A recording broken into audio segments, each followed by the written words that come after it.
নমস্কার বন্ধুরা, ভালোবাসার রান্নাঘরে সবাইকে স্বাগত জানাই। আজ আমি বানাবো নিরামিষ ঘুগনি। নিরামিষ দিনে এই নিরামিষ ঘুগনি রেসিপিটি ভাত, রুটি, পরোটা বা লুচির সাথে খেতে অসাধারণ লাগবে। আর রেসিপিটি ভালো লাগলে একটি লাইক, শেয়ার আর সাবস্ক্রাইব করে দেবার অনুরোধ রইল। প্রথমে আমি মটর সেদ্ধ করে নেব। এর জন্য প্রেসার কুকারে আগের দিন রাত্রে ভিজিয়ে রাখা মটর দিয়ে দিলাম, আর তার সাথে দুটো আলুর ছিলকে ছাড়িয়ে দু টুকরো করে কেটে দিয়ে দিলাম। সাথে পরিমাণ মতন জল দিয়ে দিলাম, আর তাতে সামান্য একটু নুন দিলাম, আর সামান্য একটু 1 চিমটির মতন খাবার সোডা দিলাম। এতে মটরটা বেশ ভালোভাবে সেদ্ধ হবে। এবার ঢাকনা লাগিয়ে 3টে সিটি দিয়ে দেব। এবার ঘুগনির জন্য একটা মশলা বানিয়ে নেব। এর জন্য একটি মিক্সিং জারে কয়েক টুকরো টমেটো আর একটুখানি আদা আর 3টে কাঁচা লঙ্কা দিলাম। ঝালটা তোমরা নিজেদের রুচি অনুযায়ী দেবে। এবার এটাকে একটি মসৃণ পেস্ট বানিয়ে রাখবো। এবার কড়াতে তেল হালকা গরম করে নিয়ে 1 চিমটি হিং ফোড়ন দিলাম। হিং ফোড়নের খুব সুন্দর গন্ধ বেরোলে এবার একটা তেজপাতা ছিঁড়ে ফোড়ন দিলাম। এরপর বেটে রাখা মশলাটা দিয়ে দিলাম, আর তার সাথে সামান্য একটু কাশ্মীরি লঙ্কার গুঁড়ো দিয়ে দিলাম। এতে ঘুগনির কালারটা বেশ ভালো আসবে। সাথে পরিমাণ মতো নুন দিয়ে দিলাম, আর পরিমাণ মতন হলুদ গুঁড়ো দিয়ে দিলাম। ততক্ষণে আমি আরেকটি ভাজা মশলা তৈরি করে নেব।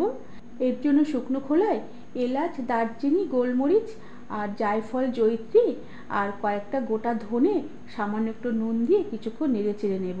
এরপর গোটা মশলাগুলো হালকা ভাজা হয়ে আসলে গ্যাসের আঁচ বন্ধ করে দিলাম, আর খানিকটা কাসুরি মেথি এই মশলার মধ্যে দিয়ে দিলাম। এবার এই সব কিছু বেশ ভালোভাবে নেড়ে চেড়ে হালকা ভেজে নিয়ে আর কড়া থেকে নামিয়ে ঠান্ডা হয়ে আসলে গুঁড়ো করে নিয়েছি। এবার এই কষানো মশলার মধ্যে আমি ভাজা মশলা 2 থেকে 3 চামচ দিয়ে দিলাম। এবার এই কষানো মশলার সাথে ভাজা মশলা কিছুক্ষণ নেড়ে চেড়ে আমি কষিয়ে নিলাম। এরপরে এই মশলাতেই আমি আবারও সামান্য একটু জল দিয়ে দিলাম, আর এবারে আবারও কিছুক্ষণ মশলা কষিয়ে নেব, যতক্ষণ এই মশলার জলটুকু শুকিয়ে তেল বেশ ভালো করে ভেসে ওঠে।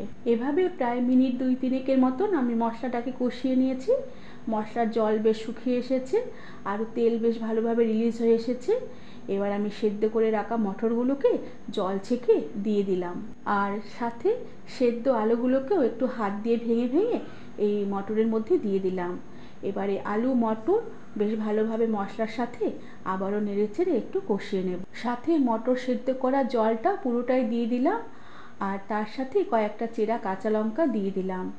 এবার এই সব কিছু বেশ ভালোভাবে মিশিয়ে নিয়ে আমি এই মটরকে আরও প্রায় 4 থেকে 5 মিনিটের মতন ফুটিয়ে নেব, যাতে ঘুগনির জলটা এতটা পাতলা না থাকে, একটু ঘন হয়ে আসে। প্রায় 4-5 মিনিট ফোটাবার পরে আমি ঘুগনিটা আর ফোটাবো না। এটা ঠান্ডা হলে বেশ অনেকটাই ঘন হয়ে আসবে। এবার আমি গ্যাসের আঁচ বন্ধ করে দিলাম, আর শেষে আবারও খানিকটা ভাজা মশলার গুঁড়ো ছড়িয়ে দিয়ে ঢাকা দিয়ে কিছুক্ষণের জন্য স্ট্যান্ডিং টাইমে রেখে দিলাম। বন্ধুরা, আমার এই নিরামিষ ঘুগনি রেসিপিটি তোমাদের কেমন লাগলো আমাকে তোমরা কমেন্ট করে জানাবে, আর ভালো লাগলে একটি সাবস্ক্রাইব করে দেবে। আজ তাহলে আসি, পরে আবার একটি নতুন রেসিপি নিয়ে দেখা হবে। ধন্যবাদ বন্ধুরা।